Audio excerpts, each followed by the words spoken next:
Halo,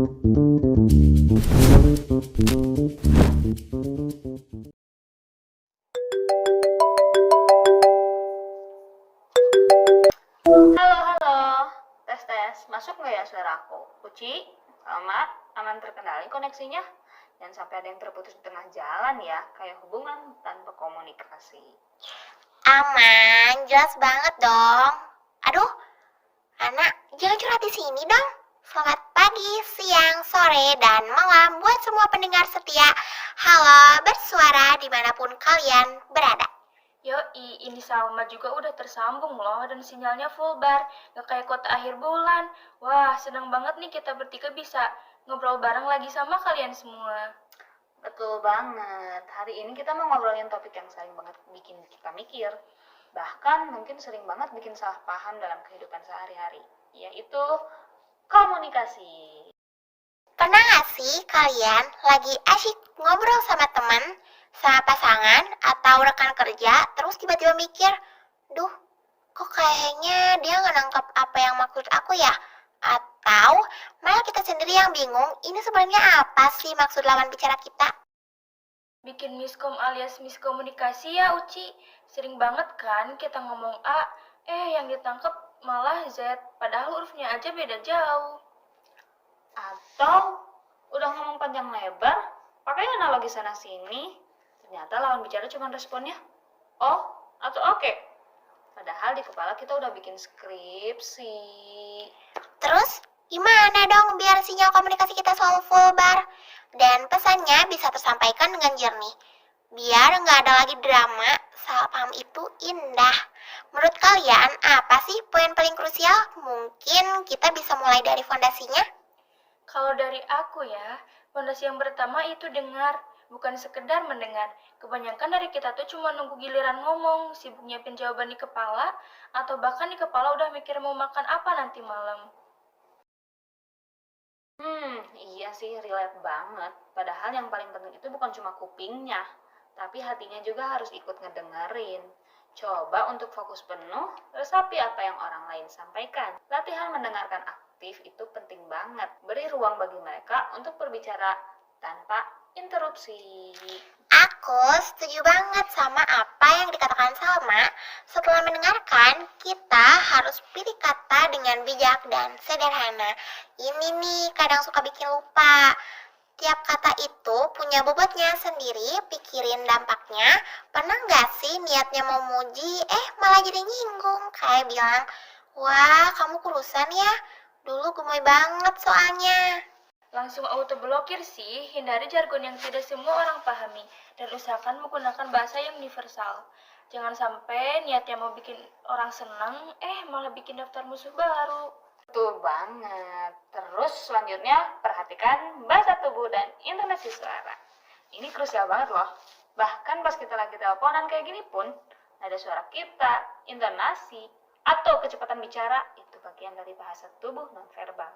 Kadang kita bilang, oke, aku baik-baik aja kok. Tapi mukanya kusut banget kayak cucian belum disetrika.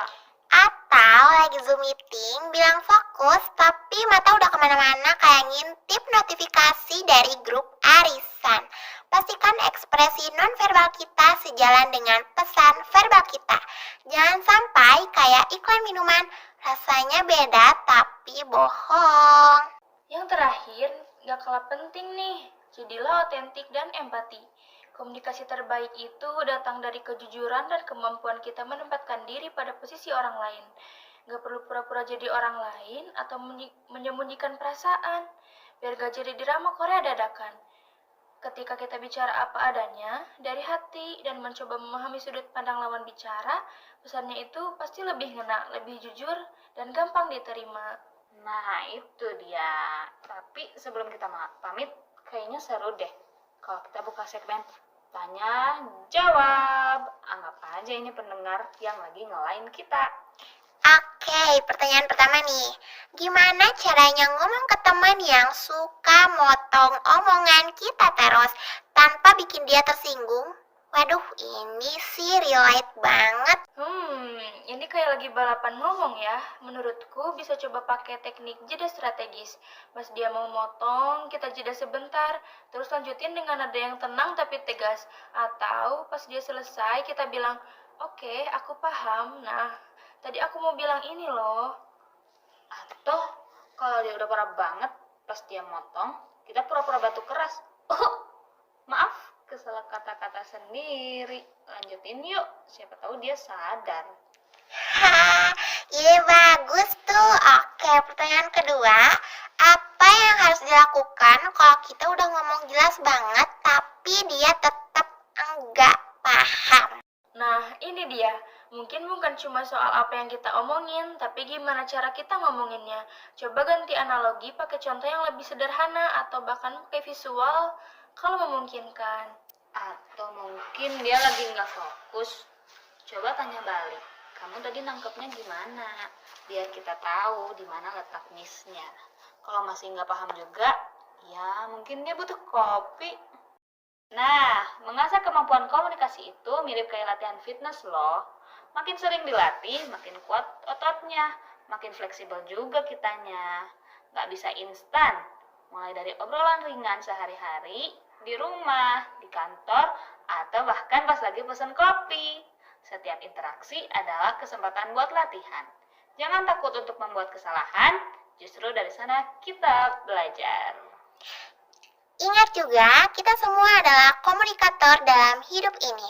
Setiap hari kita mengirim dan menerima pesan. Jadi, mari kita jadikan setiap obrolan itu sebagai jembatan yang menghubungkan kita. Bangun pengertian, bukan tembok yang memisahkan. Karena pada akhirnya, koneksi yang tulus dan komunikasi yang efektif itulah yang bikin hidup kita lebih berwarna, lebih bermakna, dan membawa kita lebih dekat satu sama lain. Terima kasih banyak sudah berbincang bareng kita di Halo Bersuara pada episode kali ini. Saya Salma. Dan saya Suciani. Dan saya Ana, pamit undur diri. Sampai jumpa